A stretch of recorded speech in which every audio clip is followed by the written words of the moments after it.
Descargo de responsabilidad. Waramer no me pertenece, ni ninguna de las imágenes mostradas. A Sion le tomó 3 días llegar a su destino, porque Erebo estaba más cerca de Ultramar que del planeta Sion, capital del Principado de Sion. Al llegar, recibió varios informes de la situación por parte de los capítulos, las flotas y el regente de Ultramar, que era un ultramarine. Una semana antes, una flota comercial había llegado a las fronteras de Ultramar. Como eran humanos y parecían pacíficos, se entablaron conversaciones.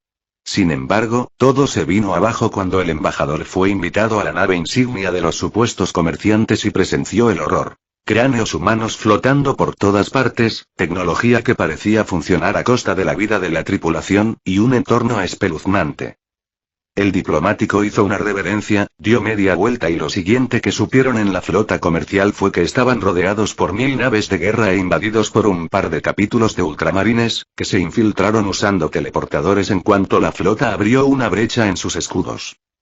Toda la tripulación fue puesta en espera de juicio, mientras un destacamento de caballeros de Sion investigaba la nave. El lugar parecía un refugio de adoradores del caos, con calaveras por doquier, psíquicos espeluznantes conectados a cables y sin ojos. También encontraron una especie de sacerdotes cibernéticos, que fueron encerrados en celdas oscuras, sin contacto con nadie, ya que afirmaban servir a un tal dios máquina y a un omnisia, que podía ser una entidad disieme. Por miedo a la corrupción, fueron completamente aislados hasta que llegaran los expertos. A quienes insistieron en hablar, se les golpeó y arrastró fuera. Los soldados eran brutales con los posibles adoradores del caos. Aunque la toma de las naves fue limpia y sin bajas, las capturadas lograron emitir una señal de socorro, por lo que se esperaban represalias y refuerzos enemigos. Los refuerzos llegaron solo 2 días después. Una flota de 5000 naves, similar en número a los refuerzos imperiales. Pero antes de que se iniciara una batalla, el líder enemigo se comunicó con la flota. Al verlo, los oficiales imperiales solicitaron un cese al fuego y llamaron al regente y a los generales de batalla, pues entendieron que estaban ante otro semidios. El líder de la flota enemiga también observó a un ultramarine y a un caballero de Sion, y comprendió que no eran rivales a los que debía enfrentarse. Así, la situación se estancó. Solo había movimientos por los constantes refuerzos de ambos bandos. Ahora había más de 10.000 naves de guerra por lado, y seguían llegando más. Y cuando llegó la flota de Sion, el regente de Ultramar le informó de todo.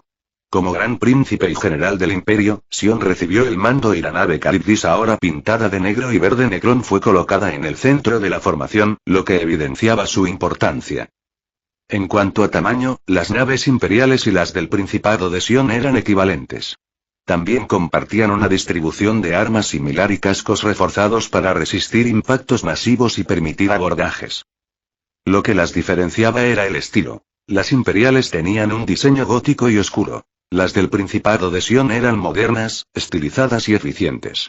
Su pintura distintiva, los cañones protegidos por capas de blindaje que se ocultaban cuando no se usaban, y una multitud de detalles técnicos eran posibles gracias a las IAs servidor, que permitían implementar miles de subsistemas encargados de estas funciones. En comparación, los servidores imperiales eran apenas calculadoras rudimentarias, y cada nuevo subsistema requería un servidor adicional o miles, si era algo complejo, o tripulación extra. Y abran comunicaciones ordenó Sion desde su puente, tras leer los informes y evaluar la situación. Segundos después, apareció en pantalla otro primarca. Era Horus Lupercal, el architraidor. Otro hijo del emperador, como Sanguinius y Roboute Guilliman, aunque Horus era considerado por muchos un pobre desgraciado. Horus siempre creyó ser el hijo favorito del emperador, pero tras su caída se reveló una verdad amarga. El emperador sabía que aquel a quien nombrara jefe de la Gran Cruzada sería corrompido, y aún así eligió a Horus. Esto dejaba claro que no lo apreciaba. Si realmente hubiera querido a Horus, habría nombrado a Sanguinius, quien era el candidato más probable para caer en el caos. Todos esperaban que fuera él el traidor, pero eligieron a Horus. Muchos opinaban que eso demostraba que el verdadero favorito era Sanguinius, y que el emperador trató de salvarlo, pero fracasó cuando Horus lo mató. El resultado. El emperador perdió a ambos. Una cruel ironía. Sion y Horus se miraron, estudiándose desde los tronos de sus respectivas naves. Ambos llevaban servoarmaduras que parecían similares. La de Horus era gris plata, con un ojo de pupila vertical en el pecho y una piel de lobo sobre los hombros. La de Sion era negra, con líneas verde fluorescente, el mismo verde Necrón, y el símbolo del Principado de Sion grabado en oro en el pecho. Algo similar a una V, pero abierta hacia abajo. Soy Sion, Gran Príncipe del Principado de Sion, Gran General de la Flota de Conquista y actual Comandante de la Flota de Defensa, que pertenece al Principado de Sion, se presentó Sion. Hiperión, que estaba de pie a su lado, lo miró de reojo. Normalmente, ante otros primarcas, Sion solo decía su nombre.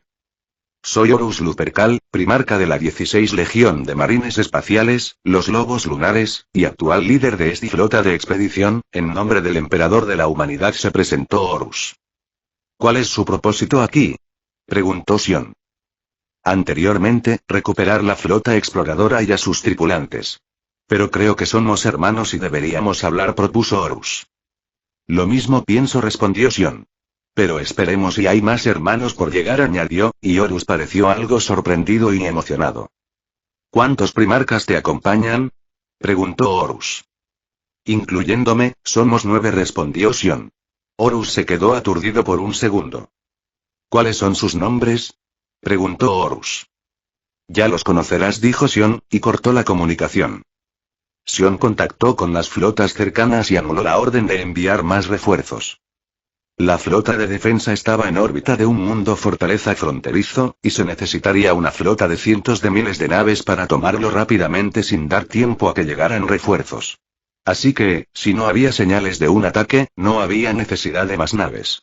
Además, eso podría mostrar sus verdaderas fuerzas. Y los demás primarcas fueron llegando en los días siguientes. Un día después de su llegada, Guilliman y Magnus arribaron en la misma flota, escoltados por 1000 naves. Traían sus naves insignia y también a Conrad. Al día siguiente llegaron Perturabo y Fulgrim. Perturabo quiso traer su luna de batalla, pero Guilliman le dirigió una mirada fría, y Perturabo se retractó, trayendo solo su nave insignia, que era una especie de mini fortaleza. Ese mismo día, otra flota se unió a Horus. Al día siguiente llegó Sanguinius, y los últimos en llegar fueron Khan y Angron, quienes venían desde los límites opuestos del Imperio. Y con todos reunidos, Guilliman organizó una reunión en su nave, que contaba con una sala especialmente diseñada para ello. El hombre era un burócrata de corazón. Así como Khan tenía una sala adornada con los cráneos de sus enemigos, Magnus una biblioteca, y Sion un laboratorio, Guilliman tenía una sala de reuniones.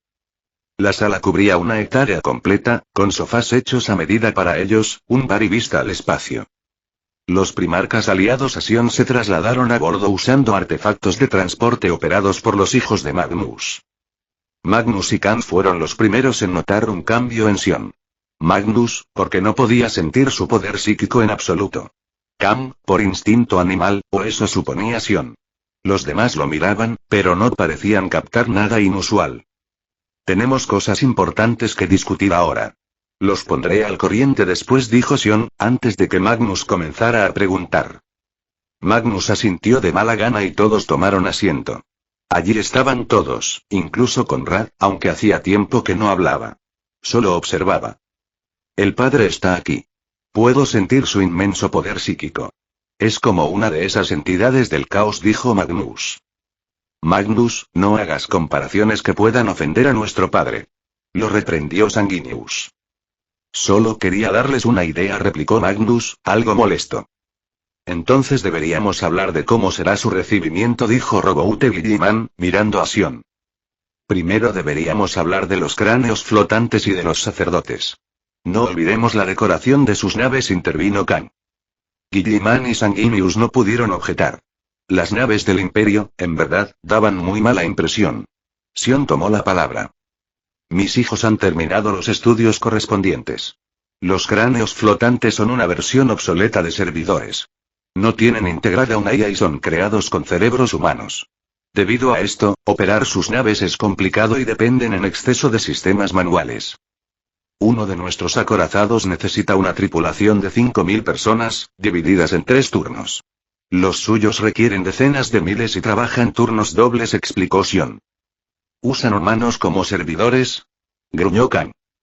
Según la tripulación que capturamos, es un castigo reservado para los peores criminales. También clonan cerebros humanos, dijo Sion. Kang miró a Roboute Guilliman, quien siempre decía que el crimen era solo el reflejo de una administración corrupta e ineficiente. No todos tienen a un supergenio burócrata entre sus filas, comentó Sion, pues antes de que Guilliman llegara, sus hijos pasaban los días cortando cabezas. Eso es cierto, dijo Sanguinius, apresurándose a darle el beneficio de la duda a su padre. Son esclavos, bufó Perturabo. Sin mencionar que son experimentos humanos andantes. Las leyes son claras, añadió, mirando a Guilliman. Nuestras leyes son claras, sí. Pero estoy seguro de que esas medidas extremas son producto de la necesidad. Si aportamos nuestra tecnología, tales métodos ya no serán necesarios, replicó Guilliman. Eso es correcto, aportó Sanguinius, aunque Perturabo, que parecía tener un sexto sentido, no parecía nada convencido. Sion era el único que sabía que Perturabo tenía razón. No era que el imperio de la humanidad no pudiera crear algo mejor que los servidores. Es que el emperador no quería hacerlo. Su excusa era que la investigación tecnológica era peligrosa, al igual que las IAs, y no podían arriesgarse a otra guerra de las máquinas. ¿Y los sacerdotes con implantes mecánicos? Preguntó Angron, que veía toda tecnología implantada en el cuerpo con recelo, casi con odio. Según los tripulantes, son tecnosacerdotes, la rama tecnológica del imperio de la humanidad. Creen en una deidad conocida como el dios máquina. Su culto es el único que tolera el imperio. El resto de sus habitantes son ateos, explicó Sion. Los primarcas continuaron hablando durante una hora. Al final, decidieron recibir a su creador como a un invitado. Pero no podían olvidar que era su creador. Roboute prepararía un tratado de paz y anexión del Principado de Sion como parte del imperio de la humanidad, incluyendo condiciones basadas en las leyes del Principado de Sion y lo que habían observado hasta ahora. Sion, que sabía que lo que habían visto era solo la punta del iceberg, no dijo nada. Dejó que vivieran su propio desencanto. Si de algo estaba seguro, era que estos primarcas no serían fácilmente engatusados por el emperador de la humanidad, ni verían su imperio como el único camino posible.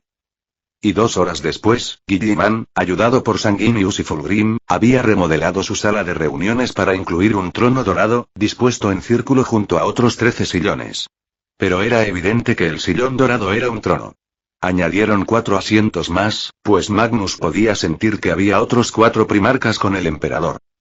1 hora después, el emperador y los primarcas que lo acompañaban aceptaron reunirse con ellos en la nave de Guilliman, y también accedieron a usar el transportador de Magnus. Consideraron oportuno llevarlos al puente de mando, para mostrarles cómo funcionaban sus naves y así ahorrarse parte de las explicaciones sobre por qué atacaron su flota comercial.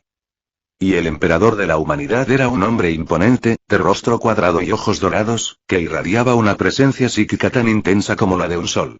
No era la vastedad galáctica de un dios del caos en la disformidad, pero dentro de la realidad, era el psíquico más poderoso de la existencia. Vestía una armadura dorada, aunque no llevaba casco. Su rostro era severo, de piel bronceada y cabello largo castaño. A diferencia de los primarcas, el emperador no era un ser creado, sino un humano, un perpetuo. Los primarcas que lo acompañaban tampoco llevaban casco. Quienes sí portaban armaduras completas con casco eran 4 custodes, armados con lanzas pistola. Los primarcas presentes junto al emperador eran Horus, Lemanrus, Alparius y Ferrus Manus. Un transporte verdaderamente perfecto, alabó el emperador, observando a los 9 primarcas ya reunidos en el puente de mando de la nave insignia de Guilliman, a donde habían sido transportados. Habían acordado que, como el primero en iniciar el viaje, Sion estaría en el centro, con Guilliman a su derecha y Kang a su izquierda. Magnus no estaba contento de quedar al lado de Guilliman, mientras que Angron y Sanguinius estaban junto a Kang. Fulgrim, Perturabo y un taciturno Conrad completaban el círculo. El emperador los miró a todos, y preguntó quién había creado el artefacto de teletransporte disforme con el que fueron llevados allí. Padre, yo lo creé, exclamó Magnus con emoción. Todos lo miraron, no solo por estar apresurado en lamer suelas, sino porque ya habían acordado que sería Sion quien hablaría en su nombre. Creador, fue Magnus quien perfeccionó el artefacto. Gracias a él, muchos imperios orcos han sido derrotados, cuando nuestros hijos genéticas rodearon y eliminaron a sus caudillos en un solo movimiento, sembrando el caos en sus filas, explicó Sion. El emperador asintió. ¿Puedo saber los nombres del resto de ustedes? preguntó el emperador. Sion asintió y miró a Roboute Guilliman. Roboute Guilliman, nuestro regente en el Principado de Sion y superadministrador. En el Principado, toda la logística, administración, política, leyes, economía, industria, educación, logística de combate, construcción, producción, celebraciones, eventos oficiales, sistema judicial y entre muchas otras cosas, dependen de él, resumió Sion, mientras los primarcas del emperador parpadeaban, seguramente preguntándose qué hacían los demás y por qué esclavizaban al pobre Guilliman de esa ciudad.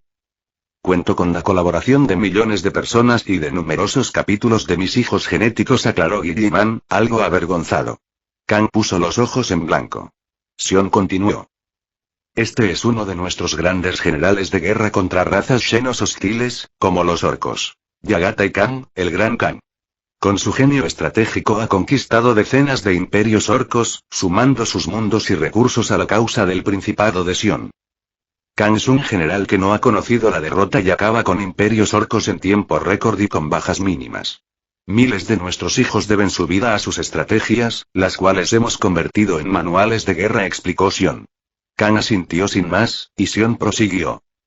Le siguen dos de nuestros generales más recientes. Angron y Sanguinius, quienes han tomado el frente del este en los últimos años y expandido el territorio con la misma eficacia que Kang, multiplicando nuestra velocidad de avance en la destrucción de los imperios orcos circundantes, añadió. Sanguinius hizo una reverencia y Angron saludó llevando el puño al pecho. Padre, es un honor conocerlo y un gran placer presentarnos, dijo Sanguinius, y el emperador le devolvió una sonrisa. Sion se volvió hacia el otro lado, hacia Magnus. Este es Magnus el Rojo, nuestro genio psíquico más destacado e investigador, quien perfeccionó la tecnología de transporte disforme, dándonos una ventaja crucial en el campo de batalla. No obstante, ese no es su mayor logro. Él y sus hijos son el principal apoyo psíquico de nuestros ejércitos.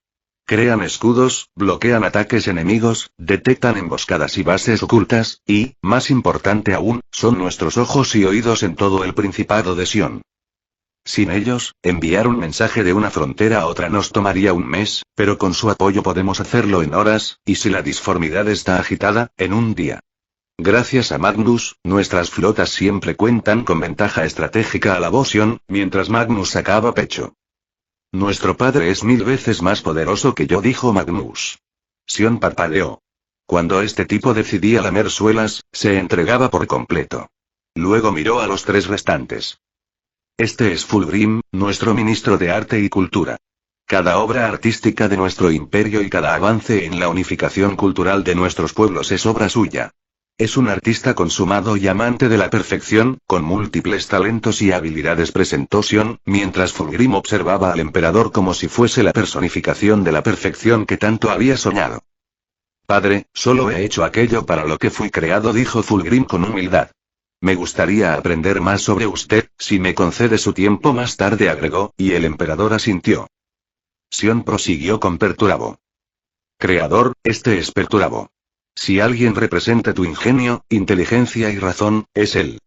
Perturabo es el mejor artesano de este lado de la galaxia, y sus talentos abarcan desde la producción de alimentos hasta la creación de las mayores naves y estaciones de armas de nuestro imperio.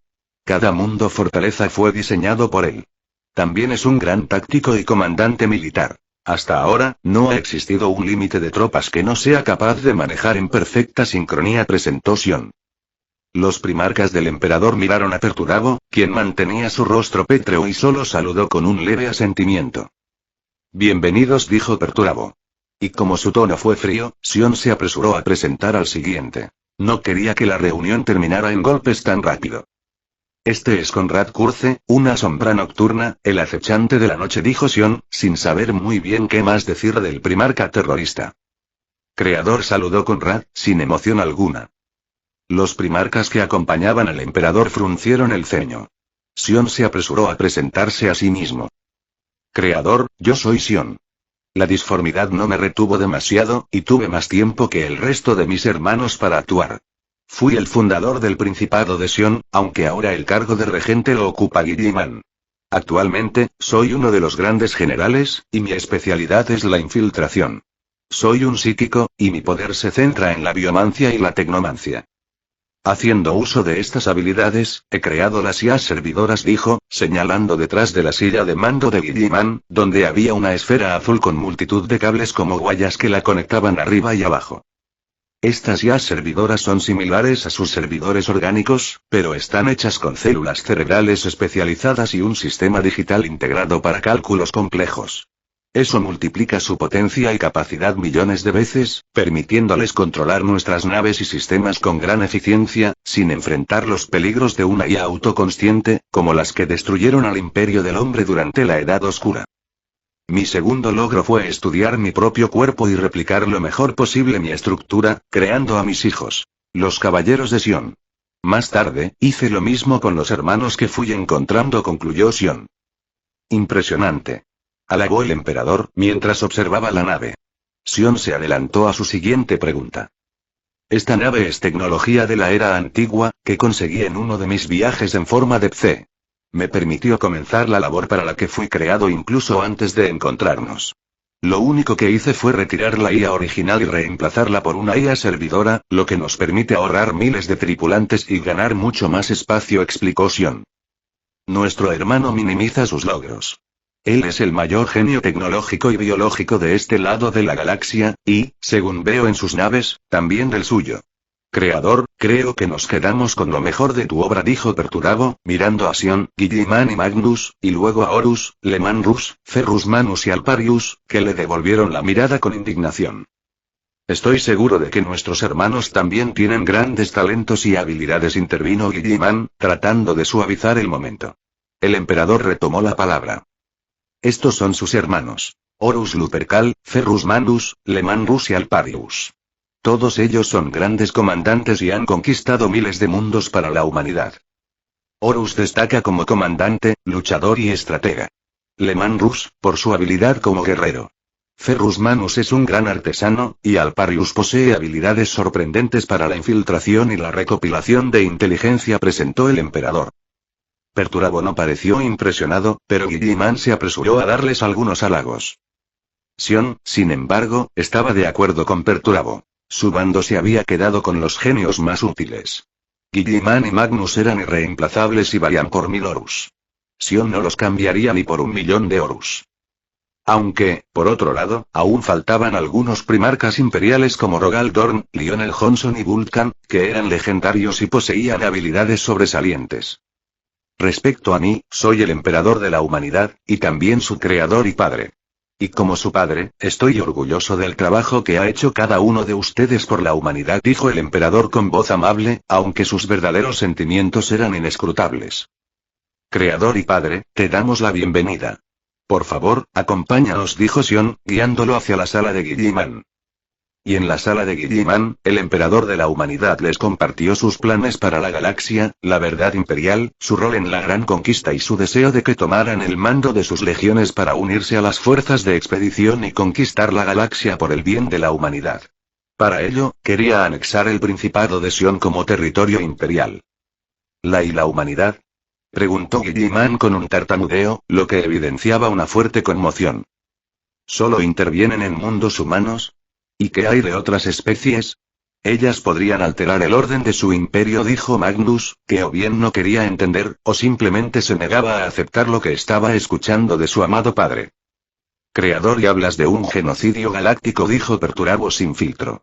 Khan asintió en silencio. Sanguinius estaba igual de conmocionado que Guilliman. Angron y Conrad guardaron silencio. Las especies Xenos han asolado a la humanidad por milenios. Tras la llegada de las tormentas disformes, cientos de miles de mundos han sido devastados por Xenos.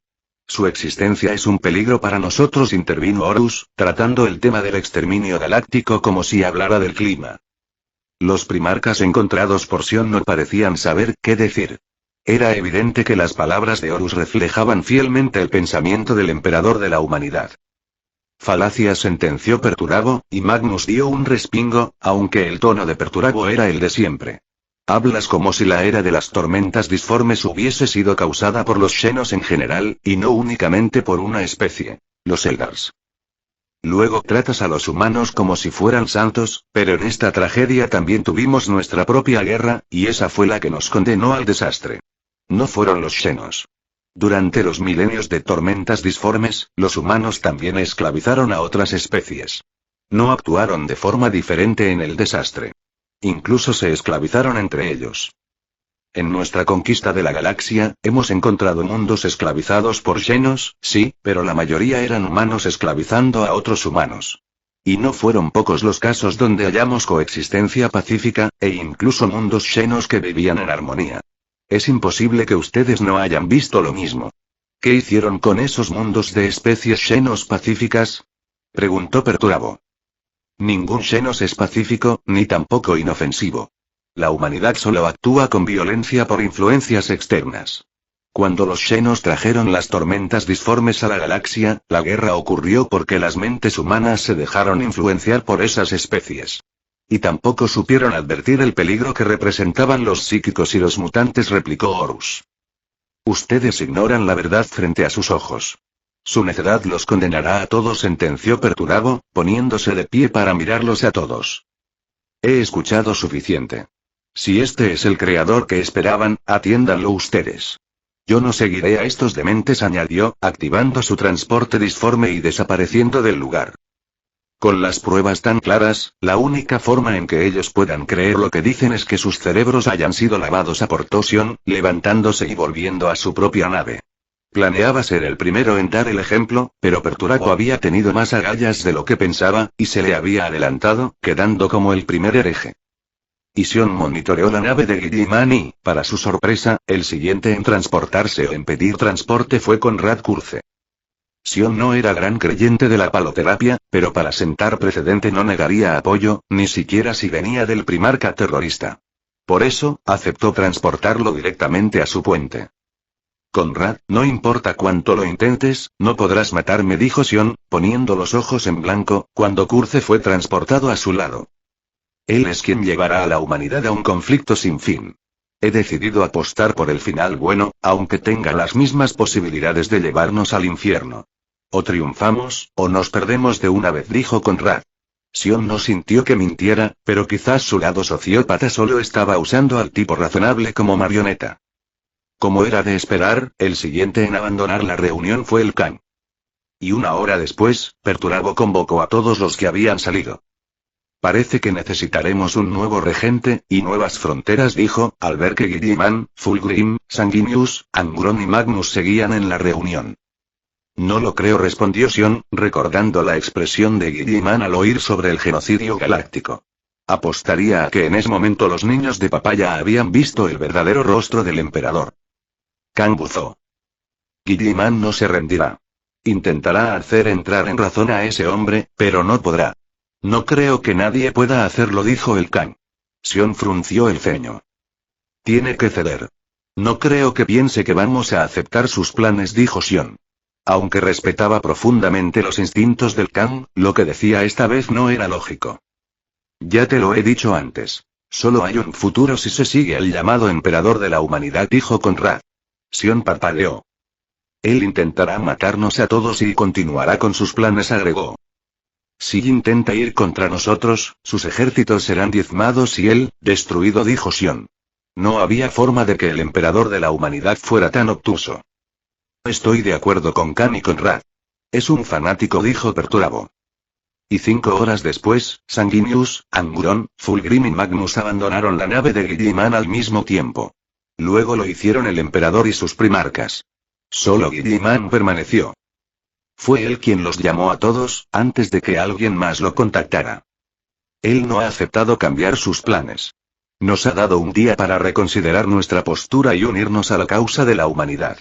Para eso fuimos creados, dijo Guilliman. No me importa para qué fui creado. No soy un esclavo, dijo Sion. Haré lo que sea más conveniente para nosotros y para el resto de la galaxia. Y eso será mantener el principado de Sion y sus leyes, declaró. No me uniré a esos locos. El creador es un tirano. Sus actos nos llevarán a la ruina. El futuro que quiere crear no es posible en esta galaxia, dijo Perturabo. Está convencido de que actúa por el bien de la humanidad, pero puedo ver que su camino solo traerá caos y destrucción, dijo Sanguinius, con pesar. El principado de Sion es una mejor alternativa. Él no es la perfección, es un necio, dijo Fulgrim. Creer no es poder fue lo único que dijo Angron. Insiste en negar a las fuerzas del caos y las fuerzas oscuras. Nuestros hermanos viven en la ignorancia y están a su merced, dijo Magnus, que aún parecía conmocionado. Enviaré nuestra comunicación final, anunció Gilliman con tono fúnebre. Este es el final del capítulo. Si les gustó denle like, compartan y no olviden suscribirse, eso me anima a seguir subiendo vídeos.